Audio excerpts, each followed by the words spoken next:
What is going on, CaneSport? It is Izubee Charles, and good morning to you all. It is February 20th, 2023, and I would like to thank everyone for joining us on Good Morning CaneSport.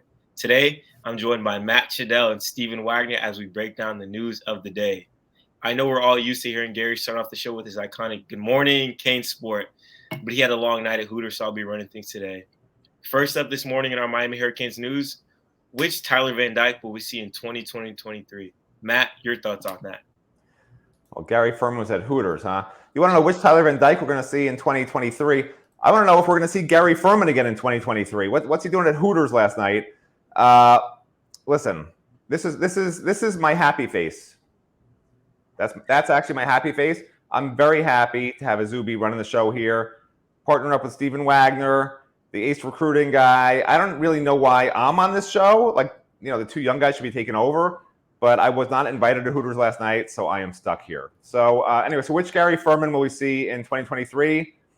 Not a very good Gary Furman, apparently. Tyler Van Dyke, on the other hand, I think we will see a much better version of, because he can't be much worse than how he functioned in the Josh Gaddis offense. The Josh Gaddis offense did Tyler Van Dyke and the receivers no favors. Look, if you flash back, right? And when Josh Gaddis was hired, everybody's like, oh, every new coach is hired. Everyone's like, oh, he's the greatest hire ever. I don't know why that always happens.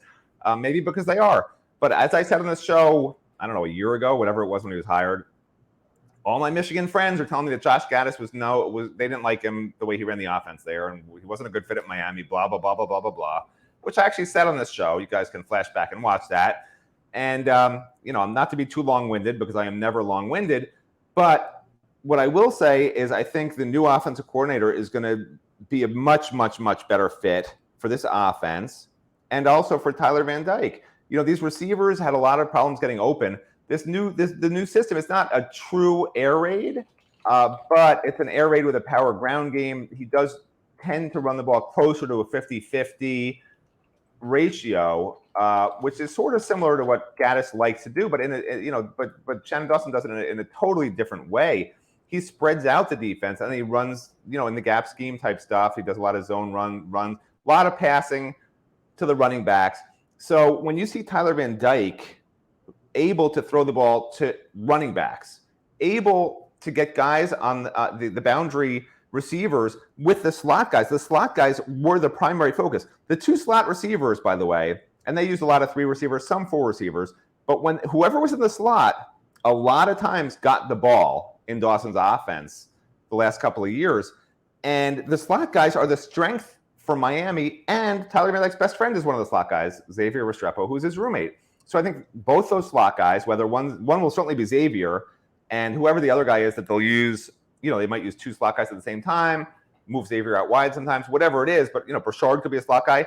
And both wide receiver signees are going to just total speed guys, Robbie Washington and Ray Joseph. Both those guys, as true freshmen, that's a position where they can excel. You just teach them a few routes and you let them go to work. So I really think, A, Tyler Van Dyke will have better opportunities to get the ball to guys in space, B, better coordinator, and C, which, I don't want to, again, talk too much, which I never do, but the offensive line can't be worse. 2 5-stars are added, 2 pretty good, 1 great offensive line transfer, Javion Cohen, 1 really good, not great, but really good center from UCF.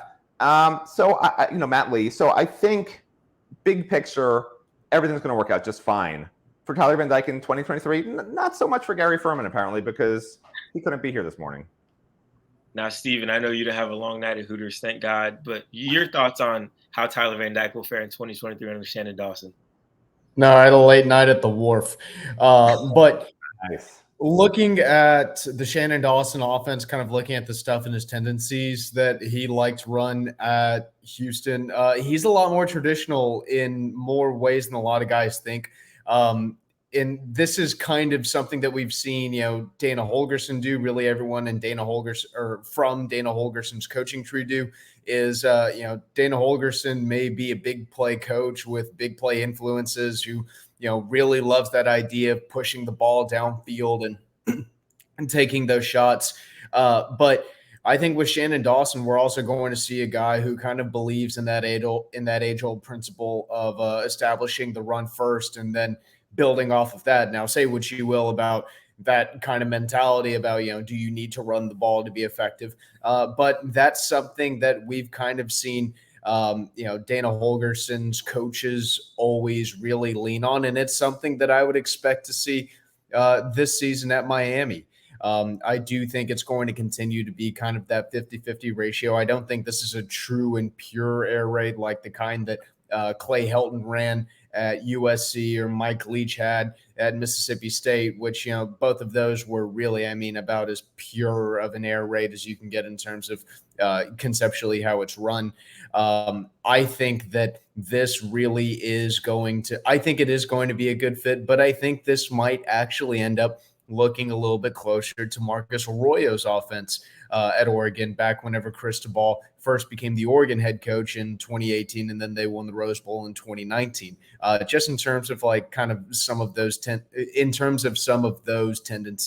Now, obviously, in terms of the actual schematics, Shannon Dawson being coming from that air raid system, they're going to look substantially different, I think.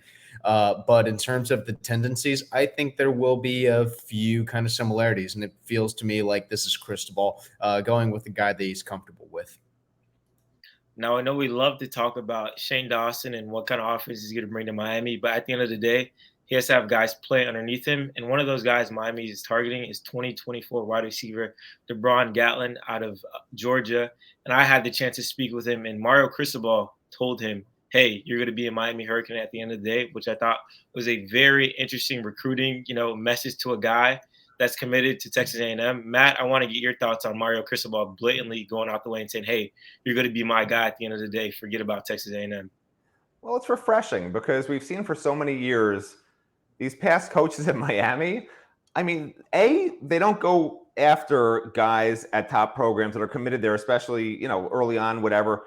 They don't have that. They didn't have that level of want to and desire, because if you want to try and flip a Texas A&M commit, an Ohio State commit, an Alabama commit, not that Texas A&M's in that category, but someone commits somewhere early, they pretty much are saying, hey, I really want to go there, because they could obviously wait if they want to. So it requires an extraordinary amount of effort, consistent effort, up until basically signing day, to flip somebody who's committed somewhere else early. That's just what it is. There's a million other guys you can try to recruit at the same position. You don't have to go after someone committed somewhere else. And in the past, we've seen Miami coaches basically throw their hands up like Gary Furman did this morning and say, I'm not doing it. And that's changed, which I love. And what Mario Cristobal does is he goes after everybody personally, and he'll tell them, the truth. He will tell them the truth. He thinks the truth is that everyone's going to be a Hurricane, because that's his job. But the other truth, and this is, because I'm always negative, so I'm going to point at the negative side, which I also think is true. I don't think Mario trusted his assistants last year enough on the recruiting side. I know, Stephen, you've come on since the last recruiting cycle. You were part of the last recruiting cycle helping us, and Izubee, you too. But, having covered Mario since he got here, which you guys did not, so I'm the expert compared to both of you, okay? He took this recruiting on so personally that it overshadowed the position coach's ability in some sense to recruit, because really, at the end of the day, in my opinion, and you guys may disagree, a recruit is picking not just a program, but his position coach. And it's really great for your ego to have the head coach texting you every day how bad he wants you. But at the end of the day, it's the position coach that matters, because he's the one who's with you every day of practice. He's the one who's going to develop you skill-wise, potentially into an NFL player, which is what these guys all want. And players aren't dumb. They know that. Their families know that. They know the head coach isn't going to say, hey, I like that kid personally, so start him even though you think someone else is better than him. That's not how it works. Mario is, in my opinion, the best head coach in the country at recruiting everybody every second of the day personally. But he can't, in this next cycle and moving forward, continue to overshadow his assistants. I don't know that that's going to work, because we saw he fired so many assistants, basically, and is having so much coaching turnover. You can't keep having that. At some point, these assistants have to sort of feel their oats. Is that something you guys ever heard of? I think it's a thing from back in the 1920s. I thought it was sow your oats. Well, that's something different. That's probably what you do when you go on a date. But these guys are feeling their oats, and it's something that Mario doesn't do real well. Mario is the face of the program. Let's face it, that's true. But I would love to hear more from recruits, which I didn't hear the last cycle of, oh man, my position coach, he's amazing. This is what he's told me, blah, blah. It was all Mario Cristobal's telling me this. Mario Cristobal's telling me that. And this is Izubee's story again, confirming that. Mario's telling me I'm going to be a Hurricane. So at some point, the position coaches are all obviously coming into play here. I anticipate the missing assistants will be hired very, very soon. I mean, we've heard some names, but obviously, as you guys know, with the offensive coordinator, defense coordinator, we're not putting them out there. But there are some names I think will make people happy at running backs coach and at the wide receivers coach that I think will be done pretty soon. And yeah, I don't even remember what the original question was. I got hung up on the sow your oats versus feel your oats thing, and whatever. Let's move on. I don't know, Steven. Whatever we were just talking about, Steven, you can weigh in. What is on Gatling? I guess I don't know. Yeah, Steven, your thoughts on Mario's aggressive pursuit of Gatlin and tell him at the end of the day, hey, you're going to be a Hurricane, despite him being committed to Texas A&M. Yeah, in 2023, in this day and age of college football, this era specifically of college football, there's no such thing as a firm commitment until that NLI is actually signed. And even then, we're seeing that there really is no such thing as a firm commitment there either. I mean, we saw what's his face, Florida kid, $13 million NIL deal fall through the roof. Jalen Rashada. Yeah, we saw him back out, or we saw him request to be released from his national letter of intent after his NIL deal fell through the roof. We saw Antoine Jackson, recently close to home. He backed out. He backed out as well. So just because a player says they're committed to a program, just because a player says, these schools are or aren't in my top 5, or just because, it feels like we really, really do know which direction one kid is leaning based on everything that we're saying or everything that we're seeing. It's apparent that every coach still does have a chance. Every program still does have a chance. If a kid says he's hard committed to South Carolina and then Alabama comes in at the last second, there's a chance that he ends up there too. So just because Gatling is committed to Texas A&M, I don't think that necessarily means that anyone else is going to stop recruiting him. I mean, same thing with Jeremiah Smith and Ohio State. You think just because he's committed to Ohio State, other programs are just going to totally give up on him? Absolutely not. Now, I've talked with some other recruiting writers in the recruiter sphere, and we kind of discussed what we thought the right move for these kids should be. And I'm saying if I'm one of these kids, understanding the way that NIL leverage works, if I was in this position, I would be saying that everybody is my favorite, everybody is my front runner, and I love every single school equally, literally until the second that I put pen to paper. Because you have any idea how much you can leverage in that instance? And I don't know, maybe this guy is trying to come up with some sort, or he's trying to start a little bit of a bidding war between Texas A&M and Miami, because we all know that both schools are remarkably well endowed with NIL. But I don't think that this recruitment is over by a long shot. And I don't think that, quite frankly, a commitment at this point really means anything. All right, listen. It's time for me to get you back, Stephen Wagner, because there was a point fairly recently where you told me that I am a Larry David who is not funny, which, while an accurate representation, still offended me. So I'm going to share a few things with you, okay? Blast me, Matt. Blast me. It's not a blast. It's just information for your benefit, okay? So I did look up feel your oats, which is the term I use to describe what I feel like the coaches should do. You feel the coaches should sow their oats. So let's delve into that, because I did look up both definitions while you were talking for the last 3 hours and a half here without an interruption. So feel your oats, okay, means to feel lively and energetic, to behave in a vigorous or bold manner. I think that is fair. I think that's what the coaches should do. You feel the coaches should sow their oats.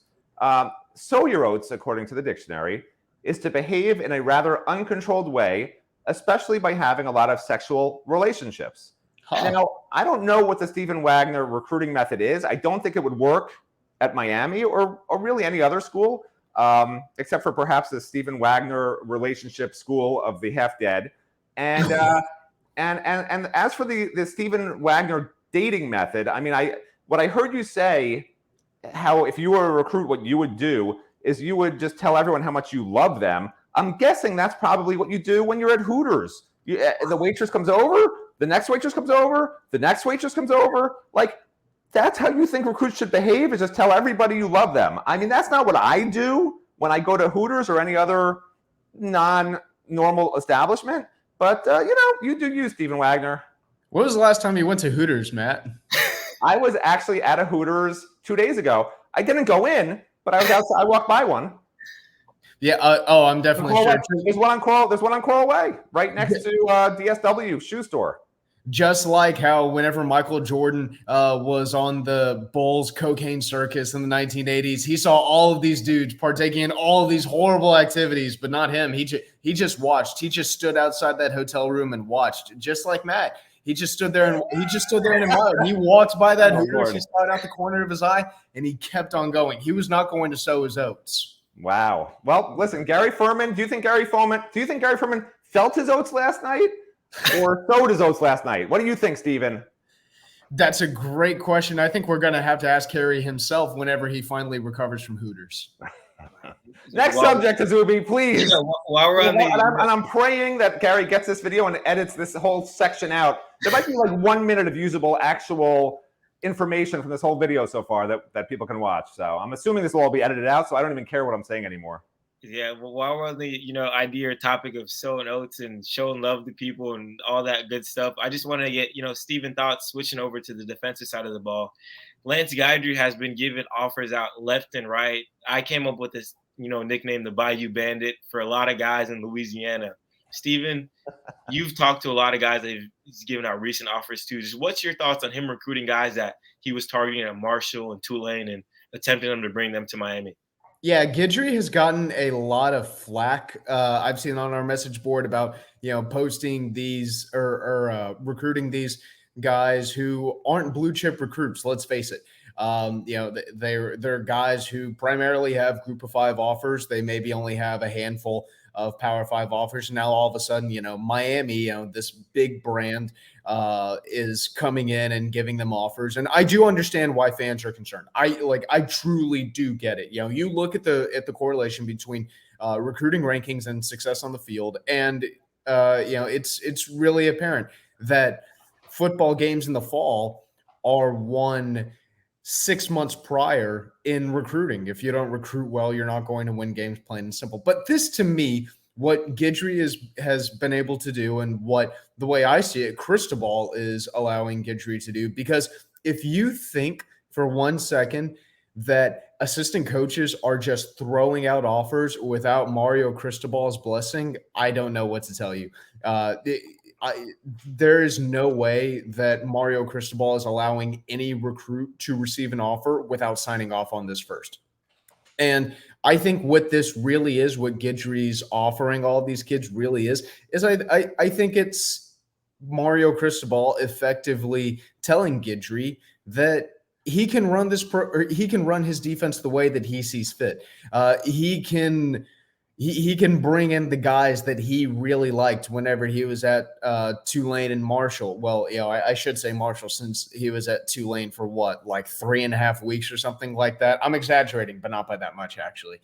But the way I see it is he's telling Guidry, hey, bring in your guys. Feel comfortable here. We want you to bring that exact same identity that brought you so much success at Marshall. We want you to bring that to Miami. And if that means bringing in the kids that you feel most comfortable with and the recruits that you think, oh yeah, this is a guy who can play here, I wholeheartedly think that this is something that's going to work.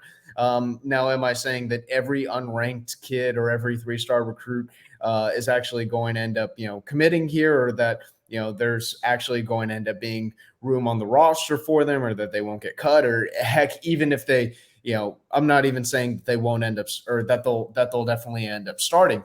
But this, to me, is Mario Cristobal telling Guidry, hey, you were doing something really, really, really good at Marshall, and I want you to bring that here. Because so much of the time, what we see whenever these guys make the jump from the group of 5 level to the power 5 level is we see guys kind of feel like they need to change the way that they do things. They need to change the identity that brought them so much success to even get to this point to begin with, because they feel like all of a sudden, oh man, I can't, I don't need to coach to win. I just need to coach not to lose. I'm bringing in such great recruits that I don't need to elevate them in the game with great play calling or a great game plan. If I just put these guys out there and I, as a coach, don't screw it up, we'll be totally fine.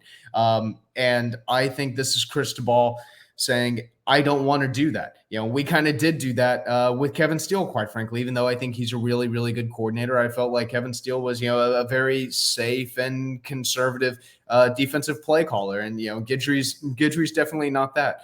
And I think that, again, this is Cristobal giving him his blessing to say, hey, run your defense however you see fit. Matt, with you being here, in Miami covering the Canes since the Stone Age, just your thoughts on Guidry offering, lower tier group of 5 type of guys compared to, the 5-star prospects everybody wants to see. Okay, I just put it back off mute. Yeah, I don't know. I took it off mute. When Steven's mouth was moving, I put it on mute ever since he flamed me with the horrible connection about being an unfunny comedian. But so I have no idea what he said. I disagree with whatever he said. I don't know what he said, but I'm going to just disagree. So anyway, I did hear what you said. I put it back on when you started talking. So what I will say about that, and I have no idea if this matches up with Steven, you'll tell me or not, but my feeling has always been, this won't be a shock to anybody out there, I didn't want Mario recruiting guys from Oregon. I didn't want Mario taking transfers from Oregon. This isn't Oregon. This should be a program that's better than Oregon. This is certainly a program that's better than Marshall. I mean, he's offering guys, he's the Bayou Bandit, but he's stealing from Miami if he's taking freaking guys from his previous stops at Marshall, FAU, Southeastern Louisiana, and McNeese State. Do we need those guys? I mean, look, last year some of those guys might have beat Miami's team, but if we want to be a playoff level team, I don't understand, and look, you can offer, there's no harm, okay, first of all, in offering these, well, I guess second of all or third of all, because I already said about 20 different things. So 20, first of all, you can offer as many kids as you want. It doesn't mean you're taking them. So listen, Guidry offering 10 guys that he liked at Marshall, maybe they have amazing seasons this coming year and become these top recruits who everybody wants. You don't know. If he drops them, then it's over, then they get mad. So I have no problem with immediate reoffers, but I hope they're not real offers, and the recruits don't know if they're real offers. And certainly we're not going to report on here that, oh yeah, he's not a real offer. That guy's not a real offer. But in my heart of hearts, I sincerely hope none of these are real offers. If you're offering a guy from any of your previous stops at the offensive coordinator or defensive coordinator positions, I've got a real problem. I don't want this to be Houston. I don't want this to be Marshall. This is Miami. This is like a whole different level. They need to recruit the guys Alabama and Ohio State are recruiting.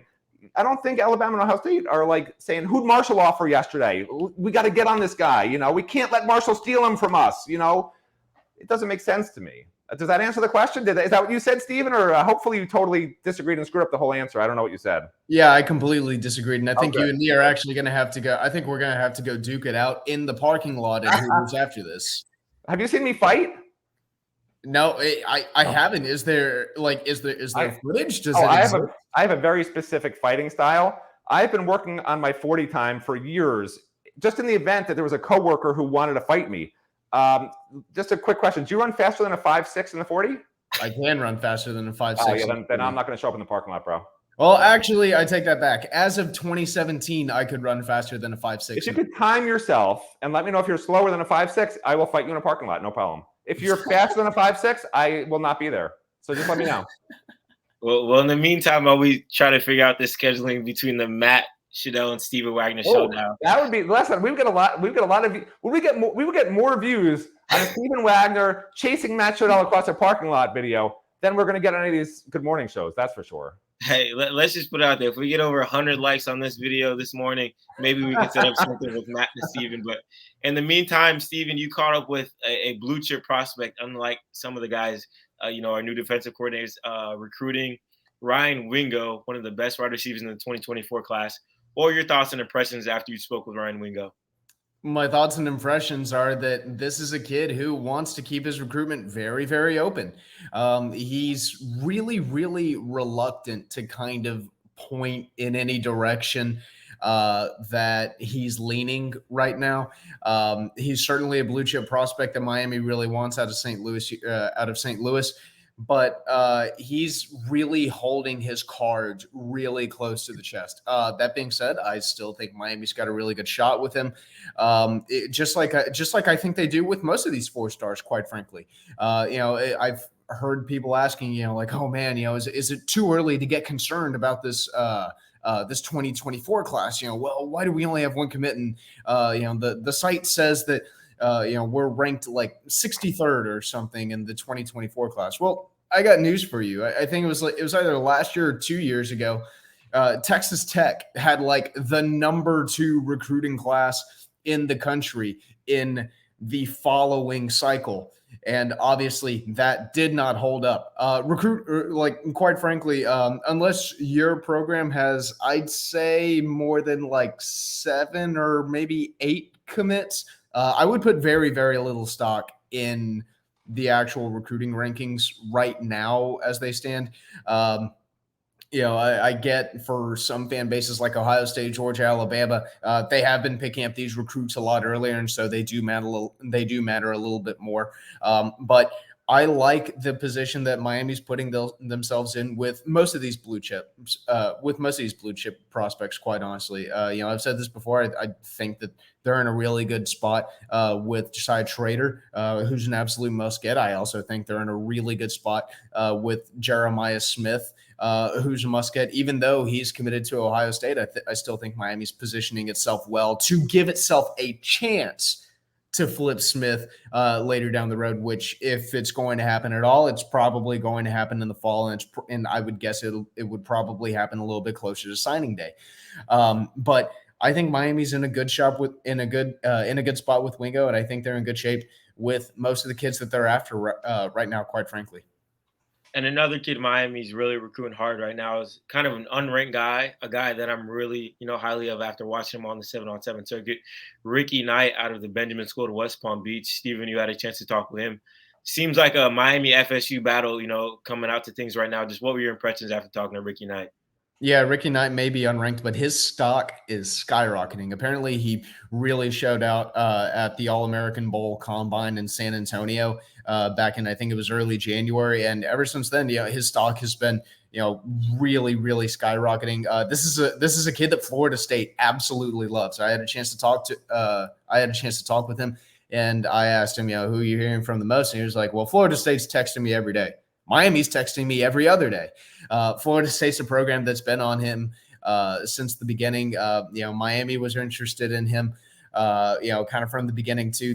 Florida State was actually his first offer, and I think that's the reason why he's kind of leaning toward the Noles right now. But Miami certainly in a really good position too. And I asked him, why is it that you feel certain ways about different schools? And he goes, well, Florida State, they were my first offer, but Miami, they were showing a lot of interest in me whenever other schools just quite frankly didn't really care at all, and they just said, oh hey, here's this unranked no-star guy, doesn't have a ton of offers, and Miami was there. Miami was interested in him, and right now we're seeing his stock really, really skyrocket.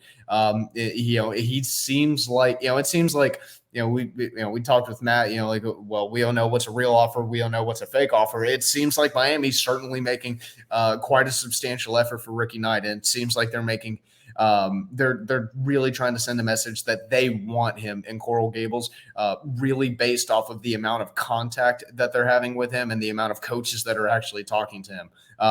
This is a kid that Miami is really after. Now, Matt, through your course of years covering the Hurricanes, you've probably seen a handful of, Miami FSU recruiting battles. In the last cycle, we saw Hakeem Williams, the Ruben Bain. If you're on that Miami staff, what would be your pitch to a kid, thinking about going to Miami or FSU to sway him to join the Hurricanes? Well, see, that's the thing. And first of all, I mean, we do know a lot of the offers that are real. I mean, it's fairly obvious.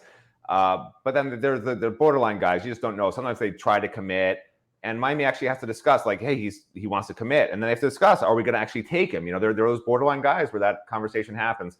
But listen, the bigger answer to your question, Izubee, is you want these guys. The message should be watch, right? Because what you want these guys to see is the difference this season, because nobody's committing to Miami off a 5-7 season off what they saw last year. You know, no one's staying home when you have every other top program in the country and you're a 5-star coming after you to be part of what you saw last year. And everybody knows, any coach could say, we're going to be great. Every coach says that, you know, we're going to be great. We're going to build this up. Look what we were 30 years ago for Miami or whatever, 20 years ago. But to me, what I don't want Miami to do, and what's been a problem in the past, is in the June period, right? Like sort of the May to early July period, you would see, 10 to 15 commitments. That's about normal. And what you saw in the past was that's when Miami was taking borderline guys, the guys where you have to have a discussion like, hey, should we let him commit? Hey, should we take him in the class? Or should we tell him, listen, let's just, there's ways to say it, right? But basically, let's play it out type of deal. What I really hope we don't see is Miami sort of panicking numbers-wise to take guys that shouldn't be here in May and June when all these guys come on campus.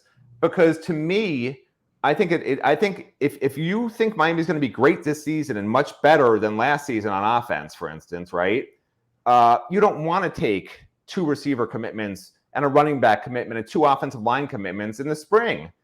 You want those guys that are amazing 5-star, high 4-star guys, whether they're actually ranked there or just that's how Miami has them on their board.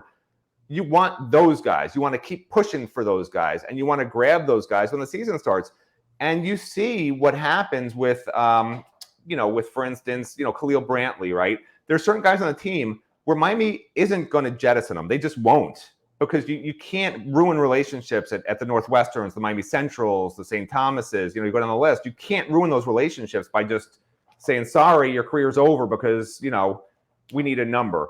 And if you take commitments early that you wind up dropping off later when you get better guys, it rubs people the wrong way too with those programs. And those coaches are going to be much less likely to send their guys to your school. And if they're local coaches or area coaches, you almost can't drop them. So what I don't want Miami to do is take these commitments early unless they're from top tier guys. Because if you believe Miami's going to have a great offense this year, if you believe Miami's going to have a really good defense this year, then you have to also believe that Miami can compete with any top school in the country for South Florida talent at that point. But early on, before it's proven, all Miami's got, like Izubee's asking me, what can you say to recruits right now to convince them? Well, the truth is, no matter what you say, any other school that thinks that you're going to Miami will just say to you, they were 5-7. They just changed both coordinators. You have no idea how you're going to fit into either system. There's too many things that are going against you to get any top guy right now. So the message has to be, wait and see. We love you. We need you here. We are going to be so much better this year. Come and be a part of it.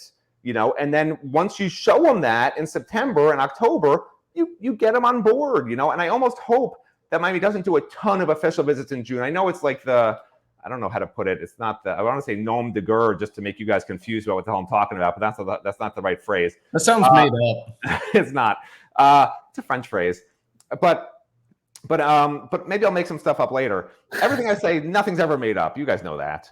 But anyway, the point is, look, I know guys commit in June. Of course, you have to have them come take officials if they're going to make a commitment announcement, the end of June or whatever. Hopefully, they can convince guys, take your official in season to Miami to see what we actually are building here and have here. Because, watching the spring practice, it's nice, right? You get on campus, you get around the coaches, it's great. You feel like you're part of the family. But at the end of the day, every one of these kids wants to go to the NFL. Every one of these kids wants to be developed into a champion. Every one of these kids wants to win games. Nobody wants to lose games in college and not be great. So they have to prove it. That has to be the message. The message has to be, watch what we do this year. You can be part of that.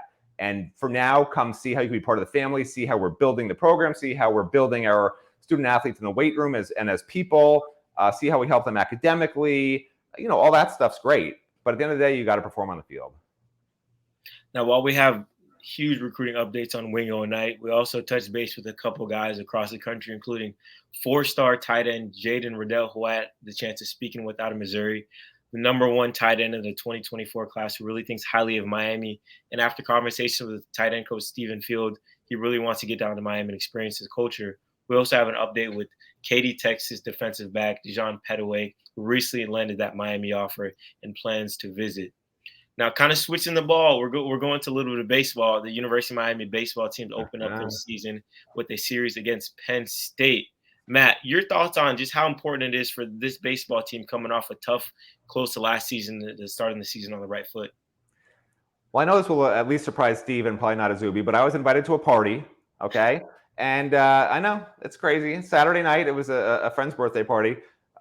Steven, you'll understand this. It was one of my wife's friends' birthday party. So I was like the +1. I sat in the corner the whole time and muttered to myself. It's okay. I do the exact same thing, so no worries. But when I wasn't muttering to myself, there was a former Hurricane there who I hung out with, who actually, believe it or not, played for Ron Frazier a little before your guys' time, but a legend. And he was at the season opener the night before. It's a Friday night season opener. And he was just utterly disgusted by what he saw. You know, I think whatever, they were down 9-2 in the 8th, whatever. I mean, he was so upset about it that this is now the next night. And of course, I'm keeping track of this. You know, I'm keeping track of the score. You know, I'm watching what's going on in the game because, you know, that's what I do. I guess I cover the Miami Hurricanes or something. And I see they won, and I go up to him, and, you know, hey, you know, Miami won. And he's like, wow, really? He wasn't even keeping track. Former Hurricane was so disgusted by opening night that he didn't even keep track. So it was really nice for me to see how the series ended. Do you want to beat a bad Penn State team on a walk-off? No. But you know what? It's exciting. You know, I played baseball, and in college for a year I played baseball too. Played throughout high school, of course. My son, you know, played high school, you know, all county in high school. So, like, baseball is a big part of what I grew up doing and what's been in my family for a while. So walk-offs are super exciting, even if it wasn't against a real good team, even if it wasn't a very well-played series on Miami's part. It was not. You know, the second game was certainly better. The third game, you know, they got at least some decent pitching, you know, the last couple of games. But you know what? I was also talking to this former player. The other thing that bothered me was, and Izubee, you covered the opener, right? Yep. So who was the starting pitcher in the opener? Grant Zeal. Yeah. So I asked, when they named Zeal the starter, I was at Media Day, and that's when they named him the starter. And I asked, you know, Izubee, you were there, of course, and I asked Gino Damari, I said, what? I said, why is Gage Zeal your starter? I said it nicely. I didn't say like that. I didn't say like what? I didn't say, why is Gage Zeal your starter? I said, why is Gage Zeal your starter? What made him have those qualities? And literally, the first part of his answer, which I always consider the truest part of an answer, was talking about his mental makeup and how he's mentally strong and mentally he's built to be able to be a Friday night starter, which struck me as strange because if I'm a coach, and I was a little league coach, I wasn't a University of Miami head coach, and I know Gino knows way more than I do, but just from the limited knowledge I have from playing baseball forever, from my son playing baseball forever, from following baseball forever, you start the pitcher who has the best stuff, who gets guys out the most consistently, not the guy who just mentally can handle starting the first game of the season. And Gage Zeal was lit up. He was lit up. So I don't know if that's on Gino in the first game, but it bothered me that was his answer to the question, was that, you know, not, oh, because he improved 4 miles an hour on his fastball, he developed a third pitch. That wasn't the answer. The answer was he's mentally strong. Does that mean your other pitchers are mentally weak, Gino? That wasn't my follow-up because I'm a nice person, unlike Steven. I did not ask that question. But, like, it comes across your mind. Why is he telling me that this guy's mentally strong and he can start Friday night? Does that mean everyone else is mentally so fragile that if he put him in, they'd spike the ball into the dirt like Steve Martin on an opening pitch? I don't know who spiked the ball in the dirt, but somebody did who was famous. And my wife's making me go see Steve Martin and Martin Short in some stupid concert that she overpaid for on that frickin' Ticketmaster price hike thing. I mean, that's a nightmare. And yeah, here's my ADD, guys, okay? You can post about it on the message board. Matt Shodell has ADD. Oh, my God, the world's ending, okay? My ADD made me pay $400 a ticket for 2 tickets to this stupid concert at Hard Rock that's coming up, like, in 5 years or something. She told me to go get the tickets right when they came on because we have some credit card that lets us do the early whatever to get the tickets. And I called her. I said, I'm not getting the freaking tickets. They're like, you know, $300 each. It's ridiculous. She says, I'll do it. Fine, I'll do it. You guys aren't married, but everyone out there who's married knows what that voice means. It means you should have done it yourself. You probably should say, no, I'll take care of it. But that's not me. I didn't. So she did it, and she got the freaking price hike, and we paid $800 for 2 tickets to 2 guys who aren't even funny anymore, and one of them's better at playing the banjo and singing than he is doing comedy. So this is what happens. This is what happened to me, okay? I don't know what my ADD just did to me. I don't remember what the question was, something about baseball and Gage Zeal, and it wound up at Steve Martin and Martin Short, and that seems about appropriate. I can't believe you don't like Steve Martin. I liked Steve Martin when he was on SNL and funny. Have you watched him recently? He hasn't existed recently. The two. First of all, they're in a show together. I don't know. It's not bad. It's like some murder mystery show. It's okay, but like I've watched some of their like little routines that they do together, and all they do is make fun of each other the whole time. I could do that with Gary. I don't need to pay $400 a person to do that. That's all. Okay, now turning the page to my favorite right now. Miami basketball is really heating up when it matters the most as we're near March Madness. Picked up a huge win versus Wake Forest.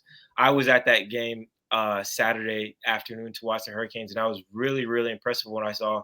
Nigel Pack and Isaiah Wong combined for 51 points, and I feel like they're really clicking when when it matters the most. We're headed to March Madness, the ACC tournament.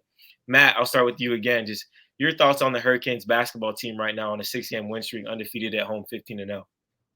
As usual, Matt Shodell was right. He said it would be a really good basketball team. It's a really good basketball team. It's a miracle, The weird thing to me is people just still don't believe that this is a good team.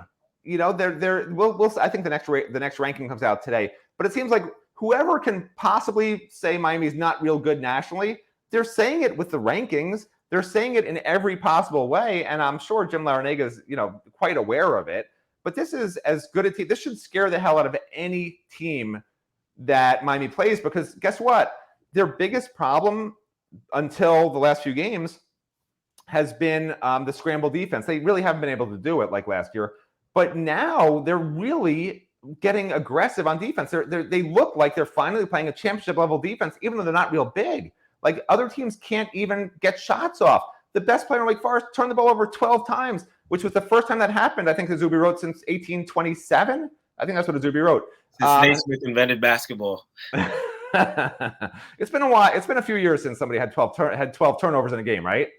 But anyway, Miami's defense, if that really comes alive, if Harlan Beverly continues to be aggressive on the offensive end, to me, there's no team Miami can't beat in the NCAA tournament, as long as they're still playing their best basketball. Because right now, I think they're playing their best basketball. They've got to even maybe get to another level, or at least keep it here. The concern is, just like in baseball, you want to be playing your best baseball at the end of the year. You still got to be playing your best basketball at the end of the year. You got to hope guys don't get worn down, tired. Larrañaga does use his starters a lot of minutes because there's not a very deep bench. But it looks like, they're mostly guards. They're not these big guys who do tend to get worn down a little bit more and get more tired as things go on here. It's only a few games left in the regular season, and they look amazing. So I think they're in really good shape to maybe not win the ACC regular season championship. I think they're I don't know, they're right there, but maybe a half game out behind Virginia. Yep. Yeah, and I think Pittsburgh's right there too. But whatever. In the tournament, they'll be right there to win the whole thing. And then in the ACC tournament I'm talking about, and then the NCAA tournament, I would have to think, if they win, how many games they have left? Three regular season? So if they win 2 out of 3, even there's no reason they shouldn't be a top 4 seed. There's just no reason they shouldn't be. So to me, Sweet 16 should be expected. Elite 8 would probably be about what I would say they should get to. And a Final Four run, I would say they have a 23% chance. Since you brought up Michael Jordan earlier, and apparently he uses cocaine, according to Stephen Wagner. I'm sure he's going to get food for that. So, Stephen, I want to turn the ball over to you. You went to UT, watched, Big 12 basketball, blue bloods like Kansas, Texas, all those big guys in the Big 12, Baylor. Just what are your thoughts on the Hurricanes this year, and what do you think their ceiling is headed into March Madness? Someone posted on the message board wondering, why isn't this team, getting more national respect? This is the best basketball conference in the country. No, it is not. The ACC is bad this year. Between or behind the Big 12, the SEC, and the Big 10. After that, we're probably looking at the ACC, and honestly, you might even be able to. You honestly might be able to make an argument for the Pac-12 being put ahead of that, with UCLA and Arizona really leading the way out there, because the ACC needs its big basketball brands to be really, really good. The ACC. First off, well, Stephen, hold on a second, okay? Because this is exactly what people said last year about the ACC, and the ACC had 3 teams in the Elite 8. Now continue. Thank you, Matt. Now then, if we can finally, I was just flipping through the thing here, or through their schedule here, while Matt was just ranting and raving and, going on and on, so I could, be prepared to go ahead and duke it out with Matt here. But I'm looking through their, I'm looking through their schedule, and they have wins against Virginia, which is a great win. Fantastic win. Like that was absolutely massive. They lost to a Duke team at Duke that was kind of stumbling, but not going to really push the panic button there or anything, because Duke, not a lot of people go to Cameron Indoor and win, just plain and simple. And then they got them down here in Coral Gables and they blew them out. They beat their butts wire to wire. But outside of that and a win at a Clemson team that just lost to Louisville, I'm looking at the schedule and going, yeah, they've kind of done what they probably should do. I don't view that as a bad thing. I don't view that as a good thing. I see it as just, hey, they won the games they should have won. They don't really have a loss on here that I view as bad. They have one win that I view as pretty good.